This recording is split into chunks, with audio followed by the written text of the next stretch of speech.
Hi hello. ഇന്ന് നമ്മൾ മോർണിംഗിൽ അല്ലെങ്കിൽ ഈവനിങ്ങിൽ ഒക്കെ ഉപയോഗിക്കാൻ പറ്റുന്ന നല്ലൊരു പലഹാരമാണ് ഉണ്ടാക്കാൻ പോകുന്നത്.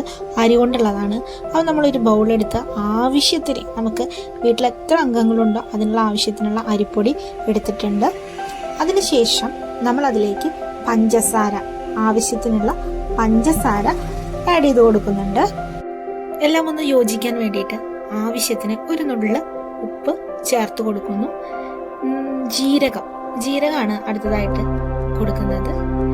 പിന്നെ തേങ്ങാപ്പാൽ അരച്ച് പിഴിഞ്ഞെടുത്ത തേങ്ങാപ്പാലാണ്, അത് ആവശ്യത്തിന് ചേർക്കുക. എന്നിട്ട് നന്നായിട്ട് ഇളക്കി കൊടുക്കുക. അങ്ങനെ ഇളക്കി കൊടുക്കുമ്പോൾ കുറച്ചുകൂടി തേങ്ങാപ്പാൽ വേണമെന്നുണ്ടെങ്കിൽ നമുക്ക് അതിൽ ചേർക്കാം. നന്നായി ഇളക്കിയതിന് ശേഷം കിട്ടുന്ന പരുവാണ് ഇത്. അതിനുശേഷം നല്ലൊരു പാത്രത്തിൽ എണ്ണ തേച്ച് കൊടുക്കുക. ഇത് ആവിയിൽ വെക്കാനുള്ള പാത്രമാണ്, അപ്പം അതിനനുസരിച്ചുള്ള പാത്രം തന്നെ എടുക്കേണ്ടതാണ്. അതിലേക്ക് നമ്മൾ മിക്സ് ചെയ്ത് വെച്ചിരിക്കുന്ന ആ ഒരു കൂട്ട് ഒഴിച്ച് ചേർക്കുന്നു.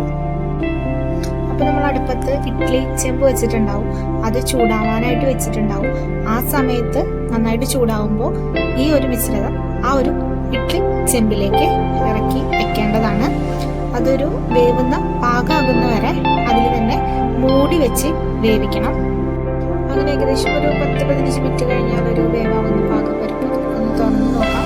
തുറന്ന് നോക്കിയിട്ടായിട്ടുണ്ടെങ്കിൽ നമുക്കത് ഇറക്കി വെച്ച് ഇത് തണുത്തതിന് ശേഷം ഇതുപോലെ നമുക്ക് മുറിച്ചെടുക്കാം. നമുക്ക് ഓരോരോ സ്റ്റൈലിൽ നമുക്ക് മുറിച്ചെടുക്കാം.